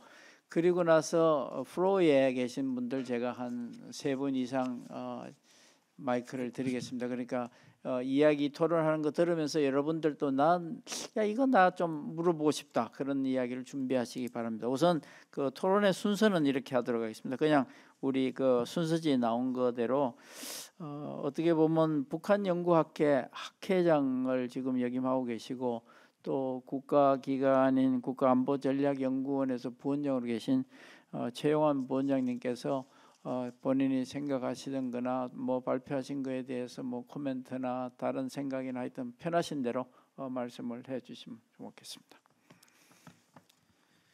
대체로 토론은 우리 시간상으로 보면 한 7분 정도 해 주시면 될 것 같습니다. 예, 국가안보전략연구원의 최용환이라고 합니다. 총장님 말씀하신 거에 대해서 뭐 제가 특별히 이론을 제기하거나 다른 생각을 드릴 말씀이 그렇게 많지는 않고요. 어찌 생각하면 금방 다 해주신 말씀을 조금 보완하는 이야기일 수도 있을 것 같다는 생각이 드는데 조금 현재 정세에 조금 더 초점을 맞춰서 말씀을 드려보도록 하겠습니다. 금방 뭐 그 최한규 총장님도 말씀해 주셨지만 통일 이슈가 저희가 다루기 굉장히 어려운 이유 중에 하나가 뭐 제 생각에는 이제 토론문에는 복합분단이라고 써놨는데 우리의 어떤 남북 간의 갈등, 분단 구조 자체가 굉장히 여러 층위에서 복합적인 분단으로 이루어져서 있다라고 생각합니다. 뭐 크게 나누면 금방도 말씀하셨던 것처럼 남북 간의 분단이라는 것이 우리 남한과 북한 간의 분단으로 그치는 것이 아니라 그 배후에 있었던 냉전적인 갈등에 따른 분단, 국제정치적인 분단 구조가 하나 있었고 그리고 남북 간의 이념적인 대결에 기반한 남북 간의 갈등 구조가 있었고 이걸 대부분의 학자들이 이른바 대분단 구조와 소분단 구조라고 이야기하는 것입니다. 근데 이게 대표적으로 대분단 구조와 소분단 구조가 직접적으로 연결되는 계기가 됐던 것은 한국전쟁 이후에 만들어진 정전체제입니다. 잘 아시는 것처럼 한국전쟁은 남북한이 싸운 전쟁이기도 했지만 남북한 배후에 수십 개 국가가 개입된 국제전이기도 했습니다. 그리고 그 전쟁을 잠시라도 휴전하기 위해서 만들어놓은 정전협정에는 유엔군 사령관과 그리고 중공군 사령관 그리고 북한군 사령관이 사인을 해놓은 문서이고요. 그 내용에 보면 그 당시에 이제 그 자유주의 측과 공산 측에 각기 두 국가씩 들어가 있는 중립국감독위원회, 군사정전위원회라는 게 만들어지고 그 정전 체제는 유엔사가 관할하도록 만들어 놓은 체제입니다. 지금의 남북 간의 분단 구조를 국제 정치가 관리하는 구조로 만들어 놓은 게 정전 체제이기 때문에 지금 우리가 살고 있는 정전 체제는 물론 그 정전 협정상의 정전 체제들이 거의 대부분 형용화되어 있긴 하지만 실제로는 남북 간의 분단 구조와 국제적인 갈등 구조가 복합적으로 얽혀 있는 굉장히 복잡한 구조를 가지고 있다라는 게 첫 번째 특징이고요. 근데 이제 이게 80년대 말 90년대 초에 이른바 탈냉전 시대가 도래하면서 국제정치적인 갈등 구조가 크게 약화됐죠. 동구 사회주권이 다 붕괴됐으니까 이제 우리도 통일이 될 수 있지 않을까라는 논의들이 그때서야 좀 본격적으로 활성화되기 시작했었고 한국 사회가 민주화되고 대북 포용 정책이라는 게 나올 때쯤 1997년, 98년을 넘어가면 이제 그 국회도서관 검색을 해보면 검색어에 남남 갈등이라는 단어가 그때부터 나오기 시작합니다. 처음에는 대북 정책을 둘러싼 그 정치권의 의견 대립을 묘사하는 표현이었지만은 지금은 우리가 잘 아는 것처럼 정치적인 실체를 가진 현상이 되어버렸습니다. 그래서 우리 사회 내부에 또 하나의 갈등 구조가 만들어진 거죠. 그러니까 우리 사회 내부의 갈등, 남북 간의 갈등, 국제 정치적인 갈등, 최소한 세 개 층의 갈등 구조가 복합적으로 작용하고 있고 이 세 개의 갈등 구조가 동시에 풀리지 않으면 절대 풀리지 않는 문제가 돼버린 거죠. 한쪽에서 문제가 해결되더라도 다른 쪽에서 문제가 해결되지 않으면 계속 문제가 악화되거나 해결되지 않는 굉장히 고약한 갈등 구조를 가지고 있다라는 게 제 인식이고요. 그런데 지금의 문제는 뭐냐면 이른바 포스트 탈냉전 시대가 되면서 지금의 국제 정세를 신냉전으로 보아야 되느냐라는 건 새로운 논쟁이긴 하지만 최소한 북한은 지금의 국제 정치적인 구조를 신냉전으로 인식하고 있는 것 같습니다. 간단히 이야기하면 한미일 대 북중로로 냉전 시대처럼 갈라져 사는 게 자신들이 불리하지 않다라고 판단하고 있는 것이고요. 실제로 그런 어떤 국제 정치적인 갈등 구조에 한편으로는 편승하고 필요하다면 그런 갈등 구조를 만들어 보겠다라는 대외 전략을 구사하고 있는 것으로 보입니다. 특히 2018년, 19년 평화 전환이 실패하고 난 이후에 2020년 그 정면 돌파전을 선언한 이후에 북한의 대외 전략의 변화가 뚜렷하게 그런 변화의 측면을 보이고 있습니다.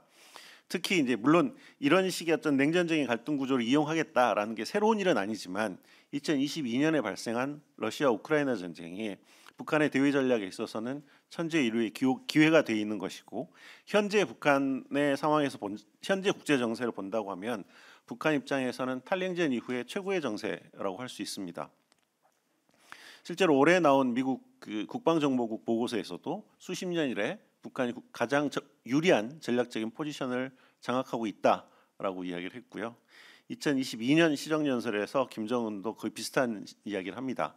긴장 격화된 국제 정세가 자신들의 국방력 강화에 굉장히 훌륭한 기회와 명분을 제공한다. 그리고 이런 기회를 적극적으로 활용하겠다라는 의지를 보여주었고 실제로 그런 대외 전략, 남북관계 전략을 구사하고 있습니다. 그런 의미에서 보자면 남북관계를 적대적 두 국가로 규정하는 것 역시도 저는 그런 북한의 신냉전 구조 활용 전략의 일부의 측면이 있다고 생각합니다. 왜냐하면 한미일 대 북중로로 갈라지는 게 자신들한테 불리하지 않다라고 판단하고 있으면 남북관계 역시도 갈등적으로 관리하는 것이 현재 국면을 이용하는 데 있어서는 최선이라고 판단했을 가능성이 있다고 생각합니다. 물론 그것만이 전부는 아니겠지만 그것이 상당 부분 영향을 미치지 않았을까라고 판단을 하고 있고요. 그렇게 본다고 하면 사실은 지금 한반도에서 제일 중요한 과제는 남북 간의 문제 해결이 아니라 남북 간의 한반도 주변의 국제 정세가 냉전적인 갈등 구조로 갈라지는 걸 방치할 거냐 아니면 거기에 돌파구를 만들어낼 거냐 하는 것이 한반도의 평화와 통일과 관련돼서 우리의 1차적인 과제가 되고 있다라고 생각합니다. 그건 단순히 남북 간의 문제가 아니라 지금 강대국 국제 정치가 강해지는 국제 정치 현실에서 대한민국의 생존을 위해서도 굉장히 기묘한 문제라고 생각합니다. 지금의 정세를 냉전이나 혹은 신냉전이라고 간단히 규정할 수 있느냐의 문제는 굉장히 논쟁적인데 제 입장에서는 이것을 신냉전이라고 규정해 버리면 한미일 대 북중러의 갈등 구조가 고착화 된다고 하면 북한 문제고 북핵 문제고 어느 것도 해결되기 어려울 겁니다. 그리고 한국의 대외 정책적인 자율성이라는 건 크게 제한될 수밖에 없다고 생각을 합니다. 그렇지만 냉전 시대하고 달리 한국은 지금 중국하고 러시아하고 수교하고 있는 국가이고 중요한 무역 파트너이기도 합니다. 탈냉전 이후에 한국이 만들어 놓은 굉장히 중요한 외교적인 자산들을 분명히 활용할 필요가 있고 그것을 활용한다고 하면 사실은 그 지금의 갈등 구조가 그 냉전 시기처럼 이데올로기를 경계로 한 전면적인 대립이 아니라 국가 이익을 추구하는 사이에서 갈등이기 때문에 이슈에 따라서 갈등의 경계가 다르기도 하고 이슈에 따라서 갈등의 경계가 충분히 모호하거나 유동적인 부분이 있기 때문에 한국이 움직일 수 있는 여지가 있다. 그리고 탈냉전 이후에 성장한 국력이나 외교적인 성과를 활용한다고 하면 냉전 시대처럼 일방적으로 당하지 않을 수도 있을 것 같다라는 점이고 그 부분에 있어서 문제가 해결이 되어야 남북 간의 문제도 해결이 되는 게 아닌가라고 생각합니다. 남북 간의 상황은 북한이 이제 지금 적대적 두 국가를 선언을 했기 때문에 사실은 적대성의 해소가 굉장히 중요한 과제가 될 수밖에 없는 것이고요. 물론 남북 간의 평화 혹은 평화 개념을 이야기를 하면 제일 많이 하는 이야기가 그 여한 갈등 이야기한 소극적 평화, 적극적 평화 이야기들을 하는데 사실 남북한은 지금은 전쟁이나 폭력이 없는 소극적 평화에 급급한 상황이긴 하지만 어찌 또 생각하면 어떤 빈곤이나 차별, 억압 같은 게 없는 구조적인 평화라는 건 달성 가능한 평화는 아니거든요. 이건 이상적인 평화인 것이지 어떤 사회에도 이 정도의 갈등이 있을 거라고 생각합니다. 그렇게 보면 평화는 사실은 소극적 평화를 달성한 이후에 끊임없이 그 단계를 높여가고 관리하는 지속적인 과정이다라고 생각을 해야 될 것 같고, 어찌됐든 남북 간의 평화라는 거는 지금은 어찌됐든 이게 정치 게임이든 전략 게임이든 현실주의적인 속성이 훨씬 더 근접해 있는 상황이기 때문에 위험한 상황을 관리하는 것이 굉장히 중요한 것이고, 이것을 신뢰의 관계로 바꿀 수 있느냐 없느냐는 향후의 과제일 거다라고 생각을 합니다. 물론 통일의 문제를 이야기하지 않을 수가 없는데, 이제 통일과 관련돼서 최근에 이제 논쟁은 두 국가 논쟁입니다. 평화가 적대성의 해소의 문제라고 한다 그러면 두 국가를 수용할 거냐 말 거냐의 문제는 금방 앞에서 말씀하신 것처럼 본질적인 문제는 아닐 수도 있지만, 사실은 통일에 대해 조금 열린 사고를 가지고 생각해 보는 건 굉장히 중요하겠다라고 생각합니다. 지금은 이제 북에서 두 국가를 제기했기 때문에 남쪽에서 두 국가 논쟁을 하는 것이 굉장히 진영화된 남남 갈등의 틀에 갇혀서 논의가 활성화되고 있지 못하긴 하지만, 그 2017년에 이용구 총리가 쓴 칼럼을 보면 당시에 그 이렇게 탈냉전 초기죠. 유엔 동시가입, 비핵화 공동선언 이런 것들을 만들 때 이미 한국의 보수의 본류라고 하시는 분들도 투 스테이트 솔루션이라는 걸 고려했었다라는 이야기들을 하고 있는 거거든요. 이게 완전히 새로운 이야기가 아니라 통일에 대해 좀 유연한 사고를 하고 있는 것이고, 실제로 이때 제기된 통일 방안이 화해 협력 단계를 거쳐서 국가 연합 단계를 거쳐서 그리고 통일의 이야기를 하고 있는 거잖아요. 근데 국가 연합을 이야기를 하면 마치 두 국가를 엔드 스테이트로 받아들이는 것처럼 이렇게 되는 굉장히 기형적인 논쟁 구조가 만들어져 있는 게 지금의 현실이다라는 거고, 그 배경에는 아까 말씀드린 남남 갈등의 어떤 진영화된 논리가 있는 거다라고 생각합니다. 거기서 조금 벗어나서 생각한다고 하면 좀 더 본질적인 문제는 통일이 무엇인지에 대한 조금 더 열린 사고 혹은 열린 마음의 고민들이 필요한 시점이 아닌가라는 생각을 합니다. 뭐 올해 처음으로 통일연구원에서 하는 그 통일 필요성에 대한 여론 그 의식 조사에서 2014년 이후에 처음으로 2004년 이후에 처음인가요? 14년 이후에 처음인가요? 처음으로 51%가 필요하지 않다라고 대답을 해서 그 신문에도 기사가 난 걸 본 적이 있는데, 통일이 한민족이니까 한국과 한 체제에 산다라고 하면 아마 51%보다도 사실은 저는 더 많은 사람이 반대할 거다라는 느낌이 있습니다. 근데 통일이 무엇인가를 생각해 보면 통일이 과거의 남북한이 굉장히 행복했던 어떤 시점이 있어갖고 그때로 돌아가는 게 아니라 미래에 남도도 행복하고 북도도 행복한 어떤 상태를 만들자는 거잖아요. 그게 꼭 한국과 한 체제에 이렇게 살아야 되는 건지, 아니면 유럽에 있는 나라들처럼 사는 것도 통일인지, 아니면 또 다른 상상력이 필요한 어떤 과제인지에 대한 좀 열린 사고의 고민들이 필요하다고 생각합니다. 특히 뭐 오늘 통일 교육 이야기를 하고 있는데, 통일에 대해서 토론도 해보고 수업도 해보고 이야기를 해보면 통일이 국가의 이익인 건 굉장히 분명하지만 나한테 어떤 이익인지를 전혀 설명하지 못하는 통일 이야기들을 하고 있어서 나한테 이득이 되지 않는 통일을 왜 계속 필요하고 한지에 대한 어떤 대답을 주고 있지 못하는 것 같다라는 생각이 하나 있고요. 또 하나는 북한 주민들 입장에서 본다고 하면 사실은 우리가 탈냉전 초기에 포용 정책을 펼 때 우리가 가지고 있었던 기본적인 논리는 남한의 체제가 북한의 체제보다 훨씬 우월하기 때문에 남북 간의 교류 협력이 확대되고 우리가 가진 것들을 더욱 많이 보여주면 어느 순간에는 북한이 옷을 벗고 개혁 개방의 사회로 나올 거다라는 전제를 가지고 추진한 정책들이었습니다. 그렇지만 그게 한 20년이 지나면서 사실상 실패했다고 봐야 되는 거죠. 물론 그 정책이 효과가 없었던 것은 아니라고 생각합니다. 북한 주민들 상당히 많은 분들이 북한보다 남한이 훨씬 더 잘 산다는 걸 알고 있게 됐고, 그래서 북한이 공식적으로 하는 선전 활동에서도 그런 부분이 굉장히 줄어든 게 현실이긴 하지만, 남쪽이 더 잘 산다는 것과 남쪽 주민들과 같이 살고 싶다는 건 전 전혀 다른 이야기라고 생각합니다. 현실적으로 남북한에 존재하는 핵 문제에 가려서 보이지 않고 정치 게임에 가려서 보이지 않는 현실은 뭐냐면 사회 경제적인 격차가 너무 크고 사회 경제적인 격차가 너무 크기 때문에 같이 섞여 살 때 내가 2등 국민 취급받으면 받지는 않을까라는 의구심이 있는 상태에서는 통일은 고사하고 그걸 정치적으로 통일시킨다고 하더라도 결국엔 통합에서 굉장히 큰 문제가 생길 수밖에 없는 게 사실인 거죠. 결국에는 이 통일의 문제는 좀 너무 많이 나간 이야기일 수도 있지만 우리 사회가 어떤 소수자나 약자가 보기에도 내가 저 사회에 가서 기꺼이 같이 살고 싶은 사회인가라는 거에 대한 어떤 비전을 만들어내지 못하면 통일은 또 다른 차원에서 굉장히 어려운 숙제가 될 수밖에 없을 것 같다라는 생각이 듭니다. 뭐 제가 체계적으로 말씀드리지 못하고 좀 두서없이 저도 말씀드린 것 같습니다. 이상입니다. 예, 감사합니다. 예,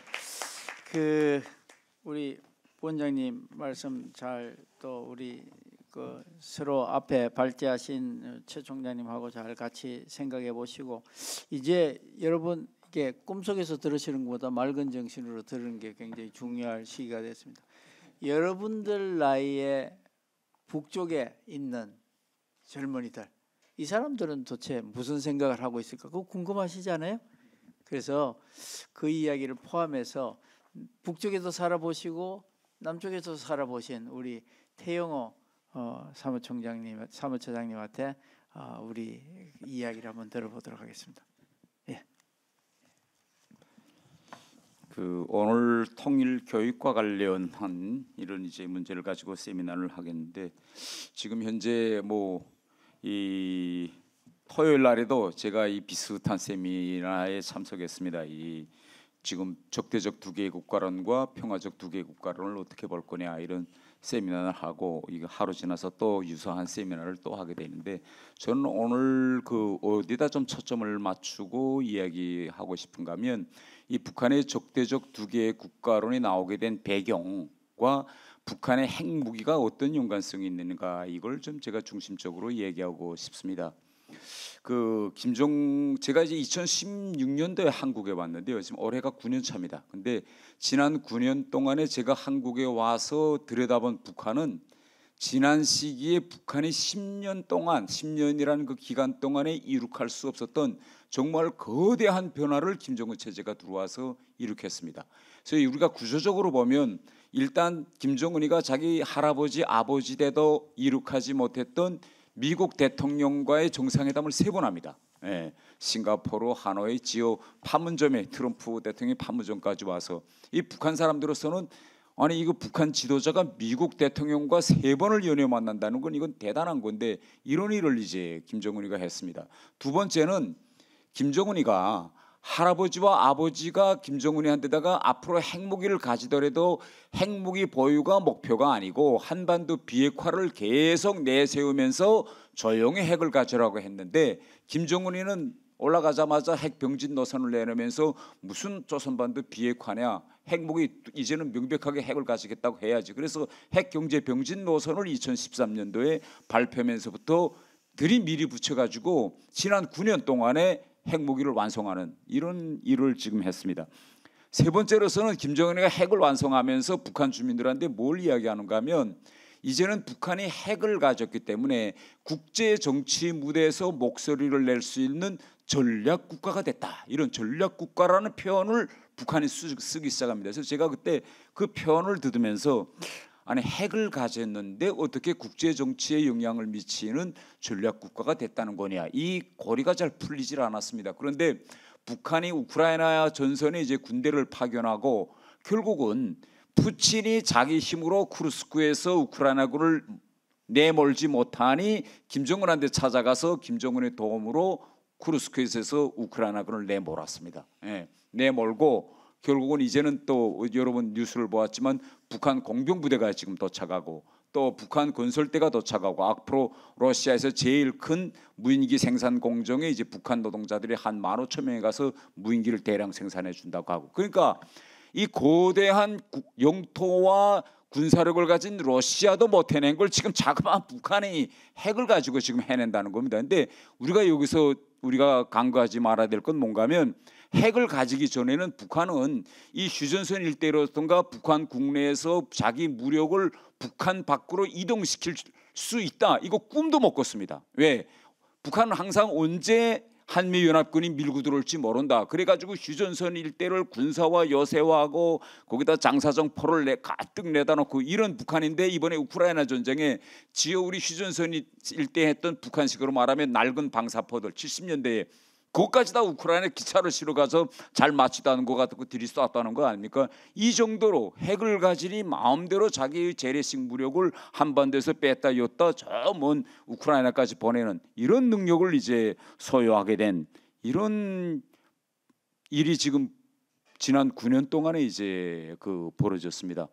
그래서 지금 현재 북한이 적대적 두개 국가론을 어떤 과정을 걸쳤는가에 지금 제가 쭉 보면 왜 핵 문제, 핵을 제가 자꾸 이야기하는가 하면 이 북한이 이제 핵을 만들면서 이제 그 완성하기 전까지는 북한은 항상 이렇게 합니다. 이거 핵을 가지게 된 목적은 한반도에서 미국의 핵을 쓰지 못하게, 말하자면 핵 국가인 미국의 핵 사용을 차단하기 위해서 북한도 대응 차원에서 만들었다 이렇게 말하는데, 핵을 완성한 다음에는 말이 바뀝니다. 김정은이가 뭐냐면 핵을 선제적으로 쓰겠다는 겁니다. 핵으로 미국에서 북한이 먼저 맞질 않아도 먼저 자기가 필요하면 쓰겠다 이 말을 반복하다가 2022년 9월 달에 북한이 뜻밖에도 아주 이상한 법을 하나 만듭니다.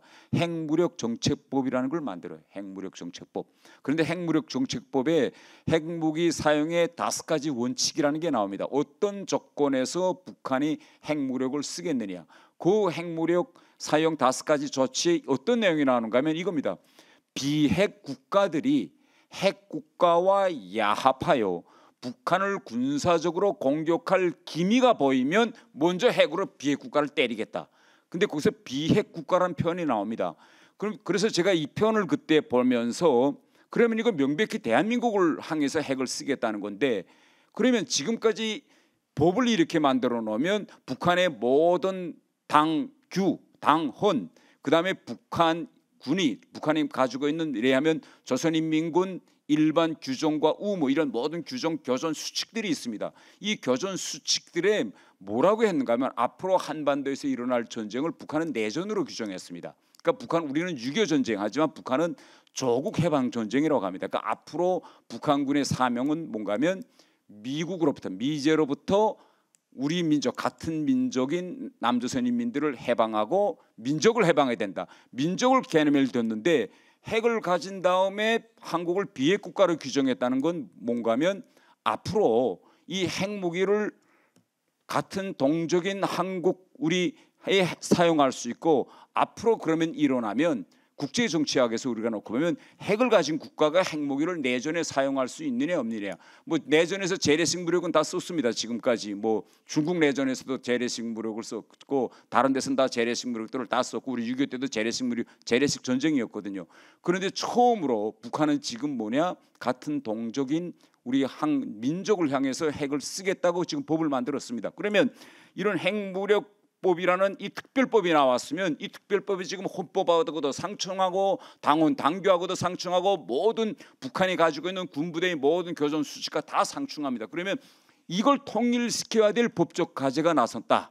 그때부터 2022년 9월부터. 그래서 이걸 어떤 과정을 걸치면서 이제 북한이 완성하는가 보니 그 다음부터 이제 북한이 하나씩 바꾸기 시작하더니 마지막에는 헌법까지 바꾸면서 김정은이가 드디어 적대적 두개 국가론, 두개 국가다 이제는. 그렇기 때문에 마음대로 핵을 썼다. 그래서 핵무력 정책법이라는 특별법이 모든 저는 이 발단의 저는 기초법이다. 저는 모법이다. 이렇게 저는 생각합니다. 그런데요, 이게 지금 김정은이가 이런 말을 지금 합니다. 자, 적대적 두개 국가라고 한다면 남과 북이 뭐 적대적 두개 국가든 평화적 두개 국가든 해당 국가의 국가성을 인정해야 됩니다. 그러면 여러분 우리가 국가라고 하면 주권, 영토, 국민입니다. 그런데 지금 김정은이가 핵을 가진 이후에 남한을 향해서 말할 때 여기에서 뭐 당연히 전쟁이 일어나면 뭐 다 부시겠다라는 건 주권을 인정 안 하고 북한 주권을 가져다 놓겠다는 거고, 둘째로 국민이 없습니다. 지금은 김정은은 얼마 전에도 앞으로 전쟁이 일어나면 영토 완정을 완성하겠다. 영토 이야기는 합니다. 북한이 두 개. 이거는 뭔가 하면 결국은 김정은도 아는 것 같아요. 핵을 이렇게 많이 만들어 놨으니 이걸 일단 쓰면 한국 국민의 대다수는 다 없어진다. 그래서 대한민국의 국가성에서 결국은 주권과 국민을 인정 안 하고 영토만 빼앗겠다. 이런 얘기를 공개적으로 지금 영토 완정 이야기를 김정은이가 계속하고 있다. 이게 대단히 저는 이게 불완전한 그런 요소다 이렇게 생각하고, 그래서 저는 이거 우리 평화적 두 개의 국가론을 자꾸 일각에서 주장하는데, 결국은 평화적 두 개의 국가론을 통해서 평화를 달성하고 그 평화에 기초해서 앞으로 통일로 간다는 그런 발상은 좋지만, 우리까지도 두 개의 국가론에 말려들어서 자꾸 두 개의 국가론을 이야기하면 결국은 김정은이가 이야기하고 있는 그런 이제 핵무력 정책법에서 이야기하고 있는 비핵 국가들에 대한 북한의 선제 타격 주장, 이걸 합리화해 줄 수 있는 대단한 위험한 상황이 저는 오지 않을까. 이렇게 돼서 이거 두 개 국가론이 대단히 위험한 그 전 제안이다 이렇게 이제 말씀드리고, 이제 방금 그 최영환 연구위원께서 이거 통일에 대한, 그러면 이게 뭐 과연 지금 뭐 젊은 세대들 속에서 통일에 대해서 관심도 없고, 얼마 전에 여론조사를 했는데 우리 국민의 51% 이상이 통일이 불필요하다는 이런 여론조사 이제 결과까지도 그 나왔다고 합니다. 그런데 저는 통일에 대해서 대단히 저는 낙관적으로 생각합니다. 왜 낙관적으로 생각하는가 하면, 일단 이건 제 개인의 생각이 아니고 지난해에 독일의 유명한 신문인 프랑크푸르트 알게마인의 짜이퉁이라는 데서 이런 기사를 냈습니다. 지금 한반도의 상황은 1971년도 동부독일 상황과 유사하다, 그런 기사를 냈습니다. 그 이야기가 결국은 동부독일이 1974년도에 결국은 두 개 국가론을 선포하면서 동서독일은 같은 민족도 아니고 통일론을 하지 말자라는 게 74년도에 동부독일이 주장했는데, 뜻밖에도 통일이 안 될 것 같은 독일이 15년 만에 통일이 베를린 장벽이 89년도에 무너지면서 통일이 왔습니다. 그래서 우리가 지금 여기서 하나의 국가냐 두 개 국가냐, 완 코리아냐 투 코리아냐, 이 논쟁을 한다는 이 자체가, 저는 이 자체가 결국은 우리가 하나의 국가이기 때문에 또 하나의 민족이기 때문에 이런 논쟁을 우리가 자주 하지 않느냐, 역설적으로 이런 이야기를 하고, 저도 역시 앞으로 한반도에서 여러분 여기 대학생들이 있는 15년, 저는 길게 잡아도 뭐 20년까지는 안 갈 것 같지만은 독일 통일이 74년도에 동독 헌법 개정 후에 15년 만에 된 것처럼 지금부터 15년을 제가 계산해 보니까 2040년이더라고요. 그래서 2040년이면 저는 되지 않을까, 저는 이렇게 생각합니다. 우선 첫 번째로 그 이유 중에 하나가, 북한이 지금 지난 9년 동안에는 어마어마한 걸 이뤄냈는데, 지금 북한이 가는 저 방향이 향후 북한의 국력과 경제력을 강화하는 방향으로 하겠는지 더 쇠락으로 가겠는지, 저는 이거 진짜 무모한 방향으로 간다고 생각합니다. 러시아의 군인들을 보내서 지금 청년들이 떼죽음 나서 지금 시체를 계속 러시아 수송기로 지금 가져오고 있거든요. 그런데 그러면 거기서 돈이 지금 들어오겠는데, 이 돈을 가지고 뭐 하다못해 경제를 살린다든지 뭐 첨단 기술을 이걸 하는 게 아니라 이 돈을 몽땅 다 지금 김정은이가 드론 생산하고 뭐 군사력에 쏟아붓고, 우리도 정말 세계 10위권에 있는 우리도 지금에야 미국하고 핵 추진 잠수함 문제를 이야기하는데, 북한은 벌써 몇 년 전부터 핵 추진 잠수함 지금 틀거린 다 만들어 놓고 지금 핵 잠수함을 만든다는 거 아닙니까? 그러면 이런 북한과 같은 경제력이 취약한 국가에서 저렇게 현대적인 장비, 현대적인 기술을 개발하고 장비를 만들수록 저는 북한 경제가 마지막에는 가지고 있는 지금 장비 저희 유지하려면 다 때려박아도 저는 힘들지 않을까, 이런 상황이고, 두 번째로서는 앞으로 향후 한반도에서 평화가 보장되려면 남과 북의 이 경제적 차이가 좀 줄어들어야 이게 평화가 좀 되겠는데, 향후 앞으로 10년은 남북의 격차는 더욱 벌어질 거라고 저는 생각합니다.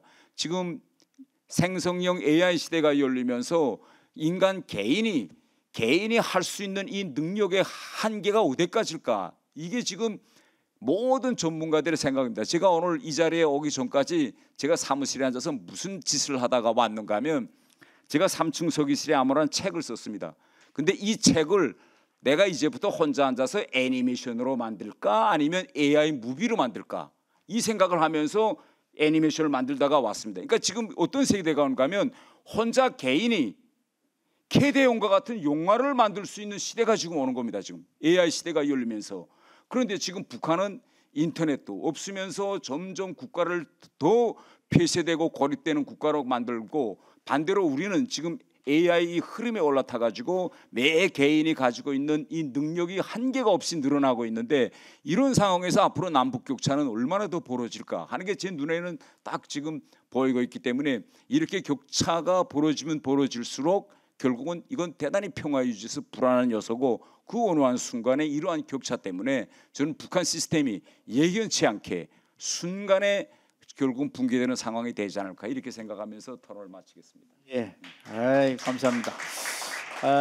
우리 태 처장님께서 15년이라고 그랬으니까 제가 잘 한번 보고 갈 수는 있을 것 같습니다. 건강 관리를 잘해.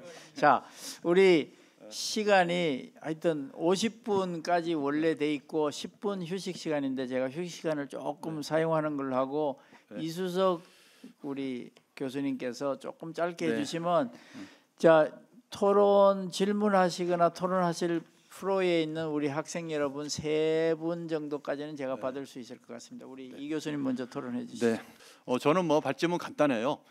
발제문은 제가 토론문은 제가 우리 제 수업에 띄워놓을 테니까 여러분 보시면 됩니다. 이겁니다. 분단은 현실이고 통일은 이상입니다. 이상이 없는 현실은 죽은 현실입니다. 그래서 통일을 꿈꾸지 않는 이런 분단, 현실은 미래 세대의 꿈을 박탈하는 행위입니다. 평화 통일은 우리에게 희망과 미래의 꿈을 안겨주는 메시지입니다. 제가 그런 내용으로 후반부 제가 토론문을 적었습니다. 그래서 제가 수업 때 얘기했던 토마스 홉스의 만인에 대한 투쟁, 이상이 없으면 현실은 적나라한 그런 갈등 관계에 떨어집니다. 그래서 우리는 평화 통일을 위해서 남북관계 개선을 해서 우리 학생들이 열심히 오늘 잘 들어주시기 바랍니다. 예, 이상입니다. 감사합니다. 자, 우리 여러분들 시간이 왔습니다. 이게 여러분들이 지금 TV나 뭐 언론에서 들었던 이야기하고 오늘 우리 여기서 토론하는 게 조금 새롭고 처음 들어보는 이야기다 그럴 수가 있는데 여러분들 혹시 궁금하신 거 있으면 일단 손을 들고 성함을 말씀해 주시면 또 질문하는 사람한테는 상품권까지 준비되어 있다고 그러니까 자 누가 먼저 질문하실래요? 예, 중간에 우리 까만 잠바 입으신 예, 마이크 여기 왼쪽에 예. 예. 네, 안녕하세요. 무슨 과인지 누구신지 말씀. 자동차융합대학 1학년 소속되어 있는 김서준이라고 합니다. 예. 아까 최한규 전 총장님께서 아무리 남한이 북한한테 협력을 하고 잘해줘도 북한이 필요가 없으면 결국은 좋은 결과가 성사되지 않을 것이다라고 하셨는데 그럼 현재 지금 대한민국은 북한과의 관계 개선을 위해서 노력을 하고 있는 걸로 알고 있는데 통일 이외에도 해결해야 할 많은 문제가 있는데 왜 굳이 해결되지 않을 걸 알면서도 노력을 하고 있다고 생각하시는지 궁금합니다. 예, 우선 그 질문하고 질문 다 한꺼번에 받고 생각하실 시간을 좀 주시는 게 좋을 것 같고 두 번째 질문 받겠습니다.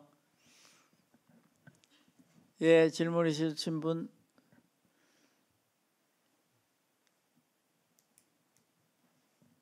예, 누가? 자, 예, 저 맨 뒤쪽에, 맨 오른쪽 맨 뒤쪽에. 예, 어느 과 누구신지 무슨 말씀하시고?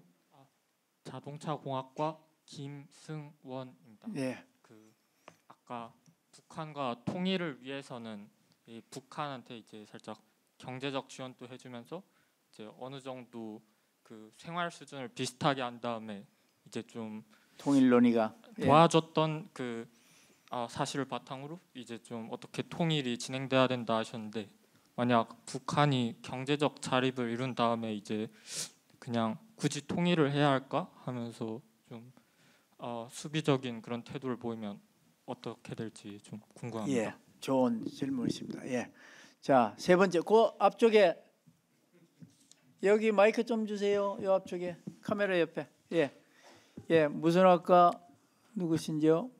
예, 저는 법학부 정선우라고 합니다. 예. 두 가지 질문 드리려고 합니다. 예. 첫 번째 질문은 이제 정부의 입장이 통일에 관한 입장이 지속적으로 변화하는 거는 물론 이해를 해야 하고 할 수 있다고 생각합니다. 근데 이제 최근에 그런 상황을 보면 정부의 공식 입장이 혹은 그런 정부의 고위 관계자의 입장이 사실상 북한의 입장을 대변하는 것처럼 비춰지는 것처럼 자꾸 보이는데 그 부분에 대해서 공감을 할 수가 없는데 그런 것을 이제 국민들이 받아들일 수 있을지 물론 사실상의 이국가론으로 가고 있다고 저도 개인적으로 생각은 합니다만 그것이 정부의 입장처럼 비춰진다면 결국은 그것이 당장 법적으로만 봐도 헌법에 반하는 것인데 이러한 부분을 어떻게 해결하면서 조화를 맞춰 나갈 수 있을지. 그다음에 두 번째는 통일에 관한 질문인데요. 지금 이제 청년들을 보면 그 어떤 것이라도 그 어떤 가치이더라도 본인의 이익이 되는 측면을 많이 고려하고 있다고 생각을 합니다. 그래서 아까 최용환 부원장님께서 말씀해주신 것처럼 자신의 이익과 통일에 어떤 관련이 있는지를 좀 알 수 있어야 할 텐데 그것이 좀 부족해서 그것이 좀 앞으로 통일교육에 반영되었으면 하는 그런 바람이 있는데 어떻게 생각하시는지 앞에 계신 선생님들의 의견이 궁금합니다. 감사합니다. 그 앞에 첫 번째 질문은 진짜 법학과 학생다운 아주 멋있는 질문이었습니다. 예, 자 우선 이제 정리해서 답변하시기 전에 나 요 첫 번째 세션에서 나 이거는 꼭 질문해야 되겠다. 이거 질문 안 하면 나 저녁에 잠 못 잔다. 뭐 그런 분이 있으면 손 들어보세요. 없으면 이제 답변으로 가겠습니다. 예, 자 마이크를 우리 최 총장님이 답변 좀 해주셔야 돼요. 예, 아주 세 학생부도 상당히 그 날카롭고 유익한 질문을 해주신 것 같습니다. 첫 번째 질문하신 학생, 그러니까 남측 태도와 무관하게 북측이 필요하면 나오고 필요 없으면 안 나온다. 그러니까 그럼에도 불구하고 왜 남쪽 정부가 보수든 질보든 북한한테 이렇게 신경을 쓰고 뭘 자꾸 제의하고 하느냐 하는데 제가 오래전에 남북한 통일 정치 게임이라는 그런 논문을 한번 쓴 적이 있었습니다. 일종의 북은 과거에는 뭐 한 70%가 김일성 시대에는 통일을 먹고 살았습니다. 그러니까 통일이 독재도 대중을 동원하고 일체화시키는 모든 하나의 상징 기제로서 그러니까 통일, 그러니까 북한이 못 살고 가난한 것도 미국의 통일을 위해서 참아야 된다. 그러니까 통일이 모든 것을 저스티화하는 정당화시켜지는 하나의 이데올로기로서 작용을 했고 남쪽도 정도의 차이는 있지만 이 통일을 하나의 대의명분으로 내세우면서 어떤 체제의 정통성이나 자기의 지지 기반을 확보하는 이런 하나의 수단으로서 활용되어 온 면이 아주 농후합니다. 그러니까 통일의 그 실현 여부와 상관없이 통일을 말하지 않으면 국민 정서상 이 어떤 권력을 유지하는 데 시장이 있기 때문에 그 어떤 현실과 상관없이 통일이라는 상징 기제를 활용하게 돼 있는데 제가 남북 관계에서를 보니까 물론 남쪽의 그 노력이 아주 무용하다는 의미가 아니고 그게 크리티컬하게 그것 때문에 북이 대화나 교류 협력의 장으로 나오지는 않았다. 자기가 판단했을 때 필요시에만 나온 것이다. 그래서 너무 그 북한의 태도 여하에 일희일비하는 이런 것은 남측에서 하지 말아야 된다. 뭐 그런 얘기입니다. 그러니까 뭐 그게 전혀 무용하다는 의미는 아니지만 그러나 본질은 그렇고 지금은 더욱더 북한한테 자꾸 이렇게 찝쩍거리는 속된 말로 그러니까 말하자면 일종의 스토킹이죠. 예? 싫다는데 자꾸 와서 만나자고 그러고 뭐 대화하자고 그러면 아니 남녀간에도 우리 젊은 대학생 사이에 그러면 요즘 뭐예요? 성희롱 고발당하는 거 아닙니까 그거? 그러니까 지금 전혀 그 상대방이 그럴 생각이 없는데 특히 저도 뭐 NGO의 그 대표입니다만 제가 그 사무국 직원들한테 그래요. 지금 상황이 이런데 이걸 다른 명분으로 바꿔서 무슨 NGO가 앞으로 활동을 해야지 되지도 않는데 자꾸 대북 협력하자고 지금도 많은 통일부가 남북 협력 기금도 있고 어쨌든 그 돈을 활용해야 되는 게 NGO들이 자꾸 베이징이나 심양에 가가지고 북측 관계자들을 만납니다. 그럼 북측 관계자들이 뭐라고 코치를 하냐면 이제 인도 지원 교류 협력의 시대가 끝났다. 제3국에서 남과 북이 만나서 교류 협력 사업을 경제 협력 사업을 하는 건 몰라도 경제 단체로서는 의미가 있을지 몰라도 교류 협력 단체로는 수명을 다했다. 꿈 깨라. 이게 일반적으로 그 중국에 나와 있는 말하자면 지금 그 운영자들이 주로 나와서 하는 얘기라고 그럽니다. 그리고 어느 얘기까지 하냐면 트럼프 우리 하나도 비난 안 한다. 마치 우리가 트럼프한테 사기당해가지고 미국에 대해서 상당히 반감이 있는 것처럼 얘기하는데 그 제1의 강국이 이 우리 같은 북한을 알아주고 3번씩이나 정상회담을 하고 유감 없다. 예? 말하자면 남쪽이 그때 잘못해서 그런 거지 무슨 트럼프가 잘못했냐 이런 식으로까지 얘기를 한답니다. 그러니까 남쪽한테는 속았는데 트럼프한테는 속은 게 아니다. 이렇게 노골적으로 그 중국에 나와 있는 그 일꾼들이 그 얘기까지 한다고 그럽니다. 그러니까 더더군다나 지금 상황이 그렇게 오목하기 때문에 제 말씀은 좋은 날을 대비해서 뭐 속된 말로 국력을 키우는 게 가장 훌륭한 대북 정책이고 연속성 문제는 제가 어느 석상에서 그랬어요. 우리나라 대통령은 오랑우탄 같다. 오랑우탄 아시죠? 칼리만탄에 인도네시아 사는 그 원숭이 큰 원숭이 그 동물 중에 기억력이 무지하게 떨어지는 그 동물이라고 합니다. 그래서 매일 아침에 자기 집에 나오면 저녁에 들어갈 때 이 어떤 놈이 지어놓은 집이냐고 매일 집을 부순다고 합니다. 그 오랑우탄이. 그런데 어디 가서 우리나라 역대 대통령 꼭 오랑우탄 같다. 왜 정권만 바뀌면 전임 정부의 대북 정책을 그렇게 버리고 딴 거 하냐. 그래서 그러니 그런 상대하고 북한이 무슨 신뢰를 가지고 뭘 도모하겠냐. 제가 이제 우스갯소리로 그랬다가 한번 혼난 적이 있는데 대통령을 오랑우탄이라고 비유했다고. 그런데 어쨌든 그만큼 그 보수 진보를 왔다 정권 교체해가면서 우리 대북 정책이 시계추처럼 막 그냥 양극단을 반복해왔기 때문에 그런 그 정책의 연속성 면에서는 상당히 문제가 좀 있다고 봅니다. 그러니까 결국은 체제의 상용도가 그러니까 서로 용납할 수 있는 서로의 체제가 서로를 용납할 수 있는 체제의 상용도가 높아지기 전까지는 그 실질적인 그 말하자면 대화가 불가능하고 저는 개인적으로는 생각해 보십시오. 북한이 GDP의 20%에서 24%를 지금 국방비에 쓰고 있습니다.